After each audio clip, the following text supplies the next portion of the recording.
ಅಕ್ಕಿ ರೊಟ್ಟಿ ಅಂತೂ ಎಲ್ಲರೂ ತಿಂತಾನೆ ಇರ್ತೀರಾ, ಆದರೆ ಬಟಾಣಿ ಅಕ್ಕಿ ರೊಟ್ಟಿ ಯಾವಾಗಾದರೂ ಟ್ರೈ ಮಾಡಿದ್ದೀರಾ? ಇಲ್ಲ ಅಂದರೆ ಟ್ರೈ ಮಾಡಲೇಬೇಕು. ಸಖತ್ ಸಾಫ್ಟ್ ಆಗಿರುತ್ತೆ. ಬಟಾಣಿ, ಈರುಳ್ಳಿ, ಹಸಿಮೆಣಸಿನ್ಕಾಯಿ ಹಾಕಿ ರುಬ್ಬೋದು.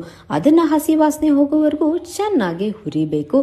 ಜೀರಿಗೆ, ಸ್ವಲ್ಪ ಎಳ್ಳು, ಐರನ್ ಅಂಶ ಹೆಚ್ಚಾಗಿ ಸಿಗಲಿ ಅನ್ನೋದಕ್ಕೋಸ್ಕರ ಅದನ್ನು ಚೆನ್ನಾಗಿ ಹುರಿದು ಸ್ಟವ್ ಆಫ್ ಮಾಡಿ 1 ಬಟ್ಲಷ್ಟು ಅಕ್ಕಿ ಹಸಿಟ್ಟು, ಸ್ವಲ್ಪ ಗೋಧಿ ಹಸಿಟ್ಟು ಅರ್ಧ ಬೌಲ್ ಹಾಕಿದ್ರೆ ಸಾಕು.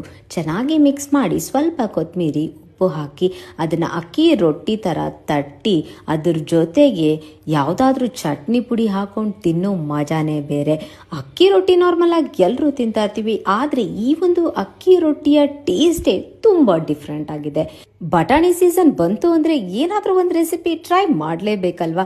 ನಿಮ್ಮ ಮಕ್ಕಳಿಗೇನಾದರೂ ಈ ಒಂದು ಅಕ್ಕಿ ರೊಟ್ಟಿನ ಕೊಟ್ಟರೆ ಅವರು ಬಟಾಣಿ ಹಾಕಿದ್ದೀರಾ ಅಂತಲೂ ಕಂಡುಹಿಡಿಯಲ್ಲ, ಅಷ್ಟೊಂದು ಟೇಸ್ಟಿಯಾಗಿರುತ್ತೆ. ಟ್ರೈ ಮಾಡಿ.